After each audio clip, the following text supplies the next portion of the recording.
En los videos de esta temporada hemos hablado de diferentes aspectos de los movimientos de extrema derecha que han surgido en nuestros tiempos. Hemos hablado de sus estrategias retóricas, de su dependencia de noticias falsas y las teorías de la conspiración, de su negacionismo de la ciencia y de la prédica de roles de género tradicionales. Ahora toca hablar de otro aspecto, el fundamentalismo religioso. Esta nueva ola de fundamentalismo tiene su cuna, como no, en los Estados Unidos y en las iglesias evangélicas, que iniciaron una campaña contra la modernidad al oponerse a que se enseñara la teoría de la evolución en las escuelas a principios del siglo XX. Más tarde vinieron las contraculturas sesenteras, con su feminismo, los movimientos pro derechos LGBT y demás. Mientras el mundo moderno cambiaba y se hacía más diverso, alejándose de una visión tradicionalista y jerárquica de la sociedad, algunas ramas del evangelismo se volvían más y más reaccionarias. Algunas corrientes cristianas adoptaban la idea de que se debe procurar hacer que la vida en la tierra sea mejor y más justa. Recordemos el apoyo de muchas iglesias, tanto protestantes como la católica, al movimiento por los derechos civiles de Martin Luther King en la década de los 60, y que King mismo era un pastor. Mientras tanto, otras corrientes siguieron un dogma según el cual el mundo ya está condenado, y lo único que nos salvará será la próxima venida de Jesús, que está a la vuelta de la esquina. Es así como cierto evangelismo decayó como corriente de pensamiento, se aisló del mundo moderno y perdió influencia para convertirse en una ideología marginal. Esto fue hasta la llegada de Billy Graham, pastor de la Convención Bautista del Sur, quien se convirtió en la figura más señera de un nuevo movimiento, abogando por la necesidad de volver a incidir en la vida pública de los Estados Unidos. Graham presentó una imagen más amigable del evangelismo, se sumó a la causa contra la segregación de los negros y se convirtió en el asesor espiritual de todos los presidentes gringos desde Harry Truman hasta Barack Obama. Esto debería haber traído una renovación modernista para el movimiento, pero se toparon con la contracultura sesentera y su revolución sexual. Los evangélicos podían subirse al carro de la equidad racial, pero nunca al del amor libre, la liberación femenina, los derechos reproductivos, la normalización del divorcio y la homosexualidad. No ayudó que las corrientes izquierdistas que abogaban por la justicia social y la igualdad muchas veces fueran ateas o anticlericales. Preocuparse por esas cosas se volvió una marca de sucios marxistas. Al mismo tiempo que las élites intelectuales y culturales de Estados Unidos, en especial en las universidades, aceptaban con entusiasmo las nuevas ideas, el evangelismo ganaba más y más números, profesando el tradicionalismo en círculos menos ilustrados. Graham despotricaba contra el feminismo, creía que las mujeres debían ser esposas y madres, y aunque por lo general evitaba el tema, en ocasiones declaró su rechazo hacia la homosexualidad. Como resultado, el evangelismo se ha mantenido no solo ajeno, sino de plano antagónico a las corrientes de pensamiento modernas, desplegando una narrativa victimista, conspiratoria y apocalíptica contra el mundo moderno, como si al rechazar sus creencias y valores la sociedad los estuviera persiguiendo. Además de anti-intelectualismo al pintar a las universidades como fábricas de fanáticos de izquierda y anticiencia al negar la evolución y el cambio climático antropogénico. De la presidencia de Ronald Reagan en los 80 datan muchos giros hacia la dirección equivocada en la historia. Uno de ellos fue la alianza entre el Partido Republicano y las iglesias evangélicas, y el endurecimiento de las posturas reaccionarias de este partido. Y así llegamos a Trump, que ganó 4/5 de los votos blancos evangélicos en la elección de 2016. ¿Cómo es posible que un individuo que encarna todo lo contrario de los valores cristianos haya obtenido tanto apoyo de los evangélicos? En parte está el racismo endémico de los blancos sureños y la misoginia propia del fundamentalismo cristiano. Pero también es que Trump les siguió la corriente, les decía que la cristiandad estaba bajo ataque y les prometía defenderla. Todo se reduce a un cálculo cínico y utilitario. Todas las porquerías de Trump, racista, misógino, abusivo, adúltero, egocéntrico, codicioso y deshonesto, pueden ser perdonadas porque él protegería a la cristiandad. Y puede ser que ahora, con el juicio en su contra, Trump esté fuera de la jugada, esperemos para siempre. Pero el gobernador republicano de Florida, Ron DeSantis, ya está listo para recoger la estafeta, con una plataforma basada en el fundamentalismo religioso y la satanización de la comunidad LGBTQ+. Benjamin Corey, un teólogo cristiano, convoca a otros creyentes a oponerse a los fundamentalistas. Nos dice que gente como Graham y actualmente su hijo han estado convocando a la gente con los mismos llamados que los talibanes, advirtiendo que la cultura se está volviendo demasiado progresista, que la moralidad está bajo ataque, lo cual alienta a los cristianos de un color muy específico a tomar el control del gobierno a nivel local, estatal y nacional. Hay llamados frecuentes a votar por la Biblia o a hacer que América regrese a los valores bíblicos. Hay una necesidad de enviar a la comunidad LGBTQ de vuelta a las sombras de la sociedad, de consolidar el derecho a discriminar a los otros, una sed insaciable de poder y el deseo de callar o castigar a aquellos que tengan una moral diferente a la suya. Para entender a los Estados Unidos de Trump hay que mirar a la Italia del recién fallecido Silvio Berlusconi. El gran intelectual Umberto Eco, hablando de él, nos advierte que si bien la Iglesia católica era rival de las evangélicas católicas en el pasado, ahora ciertos sectores de la misma se van acercando cada vez más a las posturas de los fundamentalistas. El que la iglesia italiana se hubiera alineado con un ricachón cuya personalidad pecaminosa y altanera es muy parecida a la de Trump es señal de que la tendencia es ofrecer a los políticos que, aunque sean indiferentes o incluso contrarios a los valores morales de la religión, estarán dispuestos a favorecer las políticas más dogmáticas que los líderes religiosos les piden. El empresario de telecomunicaciones y líder baptista Pat Robertson ha dicho con todas sus letras cuál es su visión del futuro: un sistema de escuelas donde las escuelas humanistas queden completamente vedadas, una sociedad en la que la iglesia fundamentalista asuma el control de las fuerzas que determinan la vida social. ¿No es eso lo que hicieron los talibanes en Afganistán? Pues es lo que quieren los que llevaron a Trump al poder. Una parte de la cristiandad está dispuesta a poner en el trono a cualquiera que les prometa darles el poder de imponer su credo a la sociedad, y no les importará lo corruptos, inmorales o criminales que puedan llegar a ser estos advenedizos. No les importará sumar sus fuerzas a las de supremacistas blancos y neonazis. Este es un pacto con el diablo, la misma oferta que Satán le hizo a Cristo en el desierto. Y ahora, estos mismos grupos extienden sus tentáculos por México y América Latina. En nuestro continente, la institución religiosa con más poder e influencia ha sido durante siglos la Iglesia Católica, sobre todo gracias al celo de la monarquía española. Sin embargo, desde finales del siglo XX, las religiones protestantes han ido creciendo en número de adeptos. Desde la década de los 70 han pasado de ser aproximadamente el 8% de la población a ser alrededor del 20%, y en países de Centroamérica han llegado hasta el 40%. Esto resulta en una fragmentación del monopolio católico sobre la fe de los latinoamericanos. América Latina está experimentando actualmente el mismo proceso regresivo que el resto del mundo, un giro hacia la derecha demagógica y autoritaria, producto de una desconfianza hacia las instituciones políticas tradicionales. Esto es en gran parte una reacción a la crisis económica y la profundización de la desigualdad en las últimas décadas. También, en el caso de América Latina, a los experimentos fallidos de la izquierda, que han terminado en escándalos de corrupción o de plano desastres absolutos. Las democracias latinoamericanas son especialmente frágiles, principalmente porque, para empezar, nunca han sido democracias plenas. ¿Qué tiene que ver el avance de las iglesias evangélicas con todo esto? No se les debe confundir con la derecha fascistoide y los neonazis, que suelen ser anticatólicos y paganos. Pero parte central del discurso que los evangélicos fundamentalistas han impulsado, basado en la intolerancia contra ciertos grupos, es compartido por aquellos. La relación entre la extrema derecha y las religiones organizadas ha sido variopinta, tanto histórica como actualmente. Los regímenes fascistas de Italia, España y Austria tenían una relación estrecha con la Iglesia Católica y predicaban los valores católicos más rancios.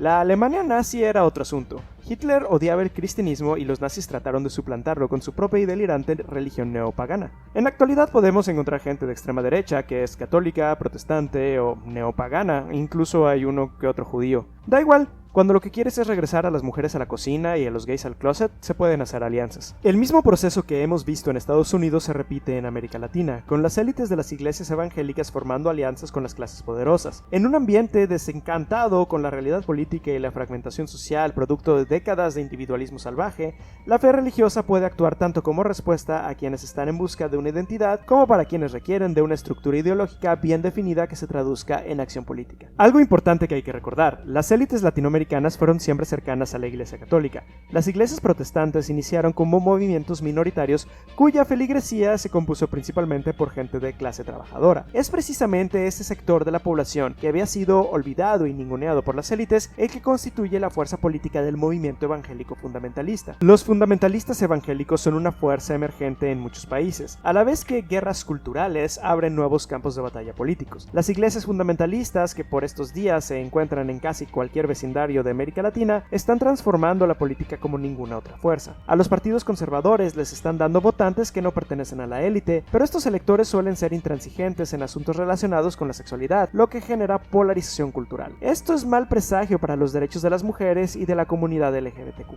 La fórmula del éxito es la ya probada en Gringolandia. Las iglesias evangélicas traen los votos de sus feligreses. Los políticos les ofrecen impulsar políticas que vayan de acuerdo con sus valores conservadores. Los políticos y los pastores obtienen puestos, poder, influencia y dinero. Los feligreses no obtienen nada excepto que les aseguran que nuevas corrientes del pensamiento, como la ideología de género, no van a destruir sus vidas porque hombres fuertes van a protegerlos. ¿De qué otra manera conseguirían que personas de clases muy jodidas votasen por partidos y candidatos que ofrecen políticas económicas que terminarán perjudicándolos a ellos? Es el opio del pueblo, mix. Tanto el catolicismo como el evangelismo son denominaciones que incluyen a un número amplio de personas, con muy distintas posturas en el espectro ideológico, por lo cual cual no se puede generalizar sin caer en injusticias. Aquí estamos hablando de aquellos sectores más férreamente conservadores, y en especial de sus dirigencias y jerarcas, los que están dispuestos a envenenar las criminales democracias latinoamericanas y a ir contra los valores de la modernidad y los derechos humanos básicos. Pues si el catolicismo y el evangelismo habían sido rivales, pueden concertar alianzas cuando se trata de temas que les competen, en especial la paranoia sobre el feminismo y la lucha por los derechos de la comunidad LGBTQ+, a los que meten en esa etiqueta quimérica llamada por ellos ideología de género. En México podemos ver esta alianza en la conformación del Frente Nacional por la Familia, un movimiento político que se opone al matrimonio igualitario y a la adopción por parte de parejas homosexuales,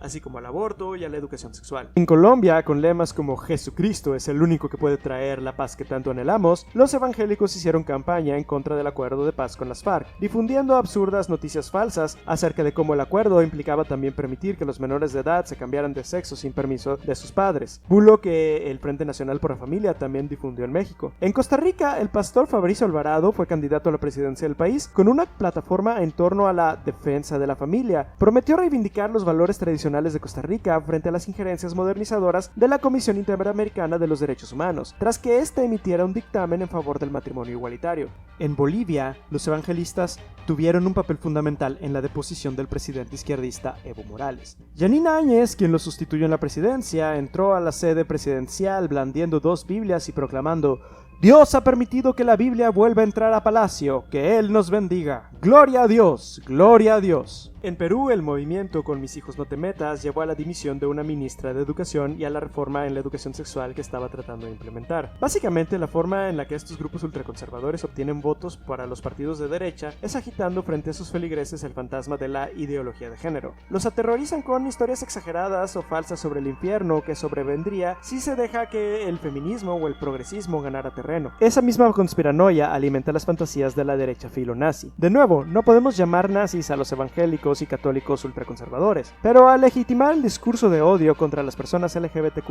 y fomentar los temores paranoides sobre un apocalipsis social provocado por la progresía, tienen responsabilidad al envalentonar a los sectores más radicales, que parten de esos mismos discursos. No olvidemos que en la Marcha por la Familia, organizada por el FNF, los neonazis mexicanos hicieron su aparición. Hace un par de años se reveló que una caridad cristiana en Estados Unidos desvió unos $56 millones hacia grupos de odio. Neonazis y fundamentalistas religiosos ya comparten algunas de las mismas causas y últimamente terminan dando su respaldo a los mismos políticos. Brasil es el ejemplo más egregio de cómo la ultraderecha más oscurantista ha ganado poder en América Latina, y lo hizo con el apoyo de las iglesias. Allí, la bancada evangélica, compuesta por más de 90 miembros, tuvo un papel importante en la destitución de Dilma Rousseff y en la elección de Jair Bolsonaro. El llamado Trump brasileiro no fue evangélico, sino católico, pero eso no le impidió formar alianzas con los ultraderechistas protestantes. Después de todo, tienen los mismos enemigos en común: los fantasmas del marxismo cultural y la ideología de género. Se ha dicho antes que una triple B constituye la alianza que llevó al poder a Bolsonaro: la Biblia, la bala y el buey. Las iglesias, el ejército y la industria agropecuaria. El ejército, el capital y la religión. Esta triple alianza impía ha estado presente en todos los casos en los que hemos visto a la ultraderecha resurgir y ganar poder. Brasil sobre todo y Dios sobre todos fue el lema de Bolsonaro. Nunca disimuló su nacionalismo extremo y su firme creencia en las virtudes castrenses, ambos rasgos del fascismo. Durante su campaña presidencial recibió el apoyo de la Iglesia Universal del Reino de Dios y de la Asamblea de Dios, entre otras que normalmente habrían competido entre sí por feligreses. Estas depositaban su confianza en que Bolsonaro impulsara sus proyectos sociales, combatir el matrimonio igualitario y el derecho a la interrupción del embarazo, e incluir a las religiones en la educación pública. Felipe Martins, colaborador de Bolsonaro y su asesor especial en asuntos internacionales, tuiteó al menos en 2 ocasiones algo muy curioso. El día de la votación dijo: se ha declarado la nueva cruzada, Deus Vult, y el de la inauguración presidencial: la nueva era ha llegado, es toda nuestra, Deus Vult. Deus Vult era el grito de batalla de los guerreros cristianos en las cruzadas. Significa Dios lo quiere. El lema ha sido reivindicado por la ultraderecha en Europa, Estados Unidos y recientemente América Latina. Caballeros templarios y otra iconografía de esos siglos son usados como emblemas junto a las esvásticas y cruces germánicas. Si uno entra al perfil de un joven, casi siempre son hombres jóvenes, y encuentra esos iconos, les será fácil adivinar sus opiniones políticas. Simbólicamente, lo que significa es escalofriante. Reivindica las cruzadas no como un episodio vergonzoso para la historia europea que dejó cicatrices y resentimientos que han trascendido los siglos, sino como una gesta heroica en contra de los infieles. El grito es una declaración de guerra contra todo lo que no sea europeo, es decir, blanco, y todo lo que no sea cristiano. Se alimenta de la creencia lunática de que la cultura occidental está amenazada por el Islam, el progresismo y el multiculturalismo. Y si ese es el caso, ¿qué no es legítimo hacer en el nombre de Dios? Este es un fenómeno internacional y tiene como uno de sus insospechados ejes el impulso antidemocrático exportado desde la Rusia de Vladimir Putin, concretamente los delirios del ideólogo Alexander Dugin, impulsor de un nacionalismo religioso que busca crear un imperio cristiano que restaure el tradicionalismo, enraizado en valores cristianos ortodoxos conservadores y en la supremacía blanca. Dugin tiene una fijación con la Edad Media, que se ha convertido en la bandera contra el mundo moderno que se pretende destruir. La ultraderecha brasileña está obsesionada con la Edad Media europea. Presenta a Brasil no como una nación multiétnica y mestiza, sino como una hija solo de Portugal. Como una nación europea trasplantada al continente americano, un país blanco y cristiano, presenta a Brasil como el más alto logro de Portugal, enfatizando una continuidad histórica que presenta a los brasileños blancos como los verdaderos herederos de la Europa medieval. Por supuesto, la visión del medioevo que promueven los grupos de ultraderecha es como siempre ficticia, un periodo uniformemente blanco, patriarcal y cristiano que nunca existió. Estas mismas narrativas y discursos se repiten en el resto de América Latina. Mientras los reaccionarios en Europa quisieran reivindicar el Tercer Reich y negar el Holocausto, en España y América Latina pretenden pintar de lindos colores la conquista española, la colonia, la Inquisición y las dictaduras locales. Como siempre, en la lucha por la interpretación de la historia, lo que realmente se juega es el presente. En el contexto del ascenso global de la ultraderecha, impulsada tanto por los sectores más reaccionarios del protestantismo y del catolicismo, ¿cómo pintan las cosas en mi país, México? Los grupos cristianos ya están repitiendo los mismos discursos conspiranoicos de la extrema derecha gringa y europea. En una manifestación contra la educación sexual encabezada por miembros del PAN y el Frente Nacional por la Familia, se hicieron ecos de la teoría conspiratoria del Gran Reemplazo o genocidio blanco, un complot de los judíos para acabar con la raza blanca a través de la inmigración y la liberación sexual. El Partido Acción Nacional ha sido siempre el de la derecha católica. No obviamos su hermandad con la organización de ultraderecha, el Yunque, cuyos objetivos son defender el catolicismo e instaurar el reino de Dios en la tierra, y que tiene vínculos con el partido español neofranquista Vox. Apenas en 2021 se reveló la existencia de una red de financiamiento y apoyo entre estas tres agrupaciones. Sus miembros se asumen como cruzados en una guerra cultural contra el progresismo. Sus actividades se concentran principalmente en colocar entre la población una agenda ultrarreligiosa, antiabortista, contraria al matrimonio igualitario, contra la eutanasia y a menudo xenófoba y de nacionalismo exacerbado. Además aspiran a hacer cumplir lo que consideran preceptos cristianos en todos los ámbitos de la vida e imponerlos a toda la sociedad contra cualquier forma de secularismo y laicismo. Apenas unas semanas después de estas revelaciones, en septiembre de 2021, un grupo de 14 senadores mexicanos pertenecientes al PAN tuvieron una muy publicitada reunión con Santiago Abascal, fundador y líder de Vox, para firmar la Carta de Madrid, un compromiso contra el comunismo impulsado por el Foro de Sao Paulo. En las elecciones de 2018, a muchos izquierdistas nos preocupó la alianza que se dio entre Morena, el partido del actual presidente Andrés Manuel López Obrador, con la organización política más derechista del país, el Partido Encuentro Social, cuyas propuestas eran contrarias al Estado laico. Por fortuna, el PES perdió su registro poco después de las elecciones. AMLO en numerosas ocasiones se ha declarado cristiano, dejando cierta ambigüedad sobre si debemos entenderlo como católico o protestante. Públicamente ha dicho que es fiel seguidor de Jesucristo y en su campaña fue bendecido por grupos evangélicos. A principios de su mandato, el presidente se aproximó a la agrupación Confraternice, formada por representantes de las iglesias evangélicas. De este acercamiento resultó la luz verde del gobierno para que las iglesias participen en programas para generar modelos, estrategias colaborativas, protocolos, acciones y acuerdos que propicien una colaboración entre asociaciones y agrupaciones religiosas para reformar el tejido social. También en sus primeros años, el gobierno de AMLO fue sacudido por un escándalo relacionado con la secta cristiana La Luz del Mundo. político. Políticos de diversos partidos homenajearon al apóstol Naasón Joaquín García, líder de esta secta, en un evento que tuvo lugar en el Palacio de Bellas Artes, algo que viola la laicidad del Estado mexicano. Poco después, diputados otorgaron un reconocimiento al apóstol, Naasón Joaquín García. La luz del mundo tiene sus nexos con partidos políticos, incluyendo Morena, empresarios y medios de comunicación, y ha acumulado un impresionante poder político y económico. Cuando los medios de comunicación hicieron eco de estos acontecimientos, AMLO respondió tibiamente que no había que hacer tanto ruido, sino que había que ser laicos pero tolerantes. Poco después, el apóstol García fue detenido en California por los delitos de pornografía infantil y violación de menores. Esto solo hizo que el llamado de AMLO a la tolerancia y los vínculos entre Morena y la luz del mundo fueran todavía más indignantes y perturbadores. Uno esperaría que un gobierno de izquierdas, como se supone que es el de AMLO, funcionara como una barrera contra el crecimiento de las ideologías reaccionarias, no que las envalentonara. Pero de un gobierno de izquierda tampoco esperaríamos la militarización de la seguridad pública con una Guardia Nacional, mucho menos una alianza con los oligarcas como Carlos Slim y Ricardo Salinas Pliego. De nuevo, la Biblia, la bala y el billete. Sucedió en Estados Unidos con Trump, en Brasil con Bolsonaro y en otros países de América Latina. No es improbable que en México neonazis y fundamentalistas religiosos terminen aliándose para respaldar los mismos proyectos políticos. Y no se trata del delirio absurdo de la desubicada oposición mexicana que alucina que AMLO quiere convertirse en dictador o que él personalmente es comparable a Trump. Lo importante es que está abriendo muchas puertas que no debería, que no está poniendo las salvaguardas que sí debería y que en un futuro cercano todo esto podría facilitar el triunfo de una ultraderecha intolerante y demagógica. Los no creyentes como yo tenemos motivos obvios para estar alarmados, pero los creyentes moderados también deberían estarlo. La búsqueda del poder por parte de los cristianos, católicos o evangélicos es un pacto con el diablo. Sí, obtendrán el respaldo político para reprimir a los homosexuales y a las feministas, pero ¿a cambio de qué? De otorgar el poder a políticos corruptos, autoritarios, que erosionen la democracia, envalentonen a los grupos de odio más radicales y reviertan el avance a los derechos humanos. ¿Es de verdad tan importante la lucha contra la ideología de género que vale la pena dejar de lado la búsqueda de la paz, el alivio del sufrimiento terrenal o el combate a la pobreza?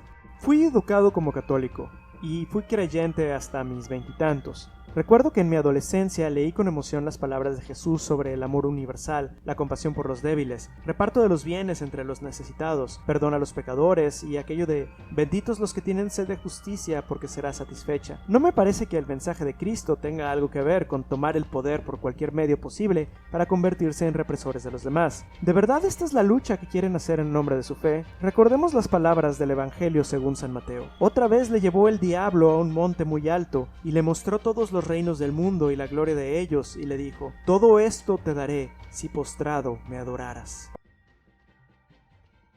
Hola, muchas gracias por escuchar. Como otros de mis audioensayos, este es una adaptación y actualización de un texto que publiqué en mi blog, que es donde está la mayoría de mi contenido.